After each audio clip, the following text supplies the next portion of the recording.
The $5 trap. It always starts the same way. You see a shiny only $4.99 a month button and think nothing of it. A music app to make the gym more fun, a streaming service for that one show, maybe some extra cloud storage, a meditation app you'll definitely use. Next thing you know, you're paying for 17 subscriptions you barely remember signing up for. Each one feels harmless, but that's the point. Companies design them to slip under your mental radar. Small numbers don't trigger the same alarm as big expenses, so you ignore them, even while they quietly drain hundreds every year. The real trap is how hard they make it to leave. The cancel button is hidden, the option buried in menus, or you're forced to call a customer service line that puts you on hold for 30 minutes. By the time you notice the leak, you've lost enough to pay for a vacation. Cutting just a few of these can instantly put hundreds back in your pocket. Debt in disguise. It feels so harmless. You see a buy now, pay later option at checkout and think, why not? Just split it into 4 payments. $20 today, $20 next month. It doesn't feel like debt. It feels like freedom. But every split is a little seed,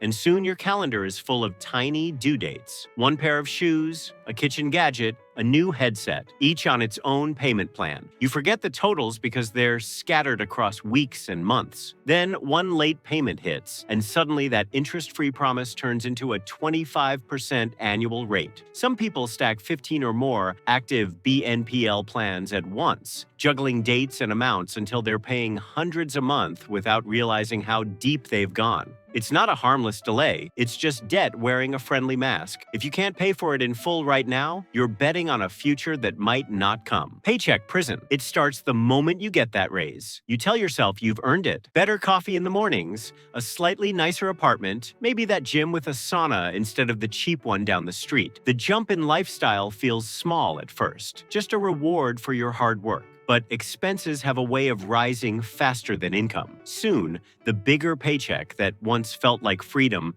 just barely covers the new normal you've built. You can't cut back without feeling deprived because the luxuries have quietly become necessities. People earning 6 figures still live paycheck to paycheck, not because they don't make enough, but because they've locked themselves into a life that demands every dollar. This is the prison. The higher you climb, the more you owe to your own lifestyle. The only escape is to freeze your spending when your income rises and let the extra flow into investments instead of new bills. Fake sale scam. You see it everywhere. The big red tag, the bold letters screaming, was $199, now only $79. Your brain reacts before you think. That's a huge discount. It must be a steal. But here's the truth. Many of those original prices never existed. Retailers inflate the numbers weeks before a sale just so they can slash them back down. The anchor price tricks your mind into believing you're saving, when in reality, you're just paying the normal rate. Sometimes it's even worse. The sale price is higher than what it was selling for a month ago.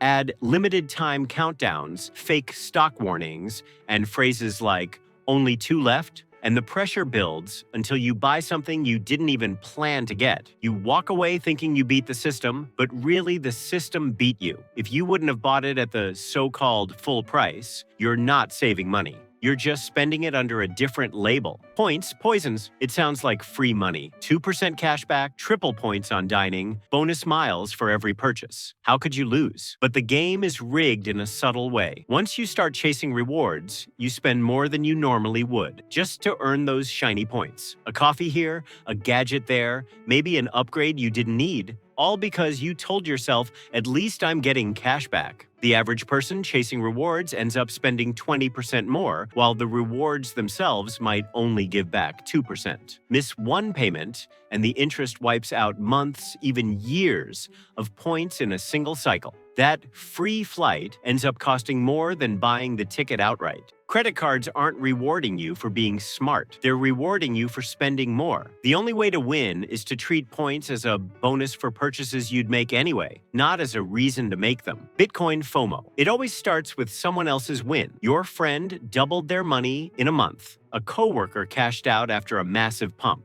TikTok is filled with people bragging about buying Bitcoin at the perfect time. You feel like you're missing the train, so you jump in, not because you understand the market, but because you can't stand being left out. The problem is, by the time it hits your feed, the early buyers are already looking for someone to sell to, and that someone is you. You watch the chart climb, then crash, and suddenly you're holding coins worth half of what you paid. The cycle repeats with every hot crypto project. The hype builds, the late buyers flood in, and the smart money exits. 90% of retail traders lose money chasing the wave. If you're hearing about it everywhere, it's already too late to ride it. You're just buying someone else's profit. Fee vampire. It doesn't bite all at once. It bleeds you slowly. A $3 ATM fee here, a $12 monthly maintenance charge there, a surprise $35 overdraft. Each one feels too small to fight, so you ignore it. That's exactly how banks and services want it. 1,000 little cuts instead of one big wound. Over a year, those invisible bites can add up to hundreds, even thousands, without you realizing.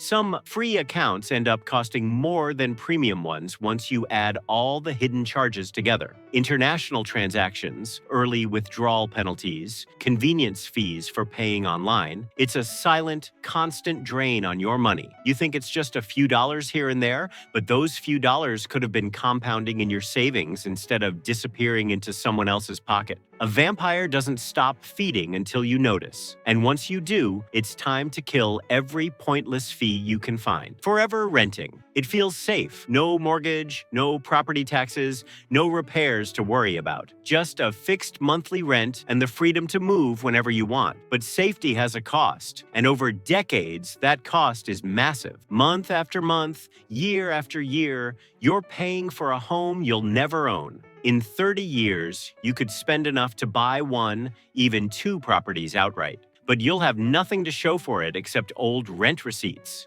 In high-cost cities, lifetime rent payments can easily pass $1 million, all funding someone else's asset. The trap is that rent feels temporary, so you never make a long-term plan to escape it. Then 10 years pass, and nothing has changed except the price going up. Renting can be a smart short-term choice, but without an exit strategy, it becomes a loop you can't break, paying forever for a place that will never be yours. Thank you for watching. What other money traps do you know? Subscribe to my channel and watch my other videos.